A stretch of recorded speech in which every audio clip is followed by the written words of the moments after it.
Hello students, welcome in my channel The Master Tutorial। तो student आज का जो हमारा टॉपिक है that is work done by a constant force. यदि एक बॉडी पर कांस्टेंट बल लगता है तो वर्क डन कितना होगा, आइए हम इसे डिस्कस कर लेते हैं। स्टूडेंट इसमें अब हमारे पास टू केसेस बनते हैं। नाउ द केस नंबर 1, ये रही body lying on a plane surface, A point पर है, इसके ऊपर हमने बल लगा दिया एंड बॉडी डिस्प्लेसमेंट करती है and reach at the point B, position B पर वो पहुंच जाती है। सो अब इस केस में क्या है, जिस दिशा में हमने बल को लगाया है, हम लगाते हैं बल को, उसी दिशा में बॉडी क्या है, मूव करती है एंड हैविंग डिस्प्लेसमेंट एस। तो स्टूडेंट हमने प्रीवियस वीडियो में डिस्कस किया था वर्क डन फिजिक्स की लैंग्वेज में क्या होता है। यदि हम किसी ऑब्जेक्ट के ऊपर, बॉडी के ऊपर बल लगाते हैं एंड बॉडी क्या है, वो डिस्प्लेसमेंट करती है, किस दिशा में डिस्प्लेसमेंट कर होती है, जिस दिशा में बल लगाया जाता है। तो इस केस में वर्क डन क्या है, फोर्स मैग्नीट्यूड, मैं ले रहा हूं फोर्स एंड डिस्प्लेसमेंट, तो ये हो जाता है वर्क डन। अब स्टूडेंट यदि ऐसा केस हो, यदि बल वो making some angle with the displacement, you are looking on the screen, एक बॉडी के ऊपर क्या है, बल लगाया जाता है F, वो डिस्प्लेसमेंट के साथ कितना एंगल बनाता है, मान लेते हैं एंगल इज थीटा। तो हम क्या करते होते हैं, जो फोर्स है, जो बल है, उस कंपोनेंट को टू म्यूचुअली परपेंडिकुलर कंपोनेंट में क्या कर लेते हैं, उसका विभाजन कर देते हैं।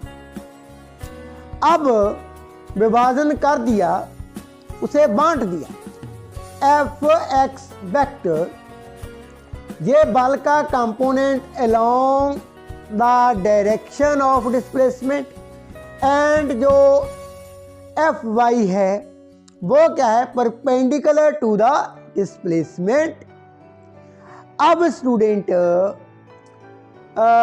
जो हमारे पास एफ वाई बल का कंपोनेंट है, एफ वाई, ये कितना होगा, that is F sine theta, and F X component कितना होगा बल का, that is F cos theta. अब इस केस में क्या है, बल क्या है, making angle theta with the displacement. So student अब देखें, जो बल का कंपोनेंट अलोंग वाई एक्सिस से, this is X axis, this is Y axis, और यू कैन से जो बल का component perpendicular to the displacement है, वो बॉडी की मूवमेंट में उसका नथिंग रोल, कोई भी रोल नहीं है, there is no role of Y component, तो हम इसे डिस्कस नहीं करते। अब स्टूडेंट वर्क डन किस बल के कारण होगा, जो बल का कंपोनेंट है along displacement, means F X vector. So work done students, work done equal to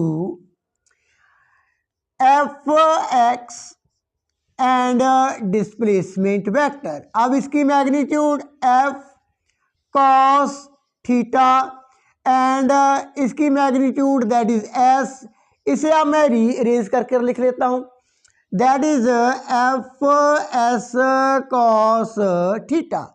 तो work done equal to F S cos theta. Now student, आपने स्केलर एंड वेक्टर के बारे में तो आप जानते होंगे। अब इसे कैसे लिख सकते हैं? W equal to F vector dot S vector dot product किसकी? फोर्स की एंड डिस्प्लेसमेंट की। ये दोनों क्या है? वेक्टर्स हैं, लेकिन इनकी जो प्रोडक्ट है वो क्या है? That is a dot product.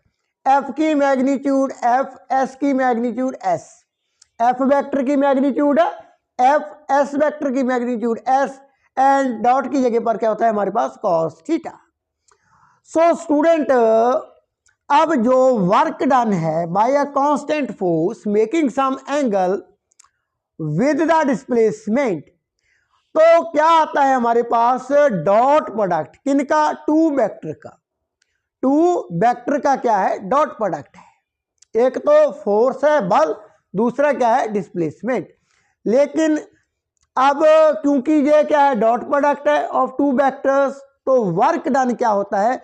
Work done is a scalar quantity. ये आपसे पूछा जा सकता है, work done is a scalar और a vector? It is a scalar quantity. क्या है? Scalar quantity. Why? Because it is the dot product. Now student, अब हम सम केसेस को डिस्कस कर लेते हैं।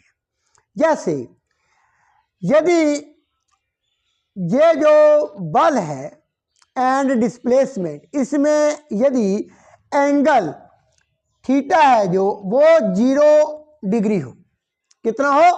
0 डिग्री, तो वर्क डन कितना होगा? देखें यहां पर, work done equal to F S cos 0 degree.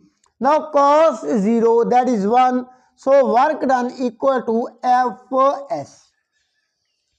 तो ये कौन सा केस बन जाता है? जो हमने प्रीवियस डिस्कस किया था, ये वाला, force and displacement in the same direction. Angle कितना है? कोण कितना है उनमें? 0 डिग्री। सेकंड केस में हम डिस्कस करते हैं स्टूडेंट। यहां पर आप देखें एंडरसन के केस में, एंडरसन ने अपने हेड के ऊपर बैग रखा हुआ है, तो वेट क्या है? नीचे को लग रहा है, फोर्स क्या है? ऊपर को। बल अब क्या है? ऊपर को लगा रहा है एंडरसन। डिस्प्लेसमेंट क्या है? बैग की नहीं, बाय बिकॉज एंडरसन क्या है? इन द रेस्ट पोजीशन, वो चल नहीं रहा, तो इस केस में डिस्प्लेसमेंट तो नहीं है, सो वर्क डन क्या है? नहीं माना जाएगा। अब बात करते हैं सेकंड केस की। मान लेते हैं एंडरसन ए से बी कितनी डिस्प्लेसमेंट मानती है? That is S. वो दूरी तय करता है कुछ ना कुछ, तो डिस्प्लेसमेंट कितनी हो जाती है? मान लेते हैं एस। एंड यहां पर देखें स्टूडेंट, एंडरसन इस दिशा की तरफ बढ़ रहा है, ए टू बी। अब बैग का जो वेट है वो नीचे को, लेकिन बल एंडरसन क्या है? ऊपर को लगा रहा है, वेट नीचे को है, तो बल क्या है? वो ऊपर को लगा रहा है, लेकिन जा किस दिशा में रहा है? ए टू बी। तो दोनों में बल एंड जो डिस्प्लेसमेंट है, इसमें एंगल कितना मानता है? That is 90 degree.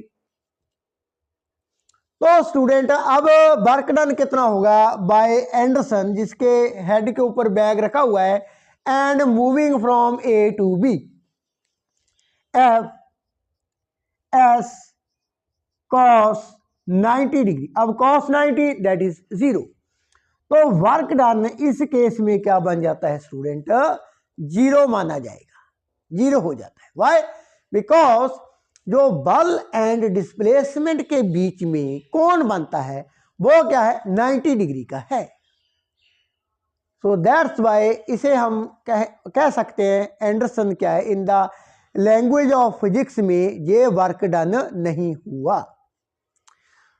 So again student, work done क्या है हमारे पास? वर्क डन क्या है? Is the dot product. Work done क्या है? डॉट प्रोडक्ट बल का एंड डिस्प्लेसमेंट का, डॉट प्रोडक्ट। तो ये थे some cases and work done के बारे में हमने जाना। Work done is a scalar quantity because it is the dot product of vectors. यदि हम बात करें फोर्स की, वो क्या होती है? Vector. Displacement is also a vector quantity. Displacement दोनों क्या है? वेक्टर क्वांटिटी है, लेकिन इनकी जो प्रोडक्ट है वो क्या है? डॉट है। क्या है? डॉट प्रोडक्ट है। सो वर्क डन को हम क्या कहते हैं? That is a scalar quantity. तो ये तो था student about work done by a constant force. आगे की वीडियो में मैं इसके यूनिट्स एंड डिमेंशन को डिस्कस करने जा रहा हूं। यदि इस टॉपिक में any question, any doubt in your mind, you can ask me in the comment section. Thank you so much for watching.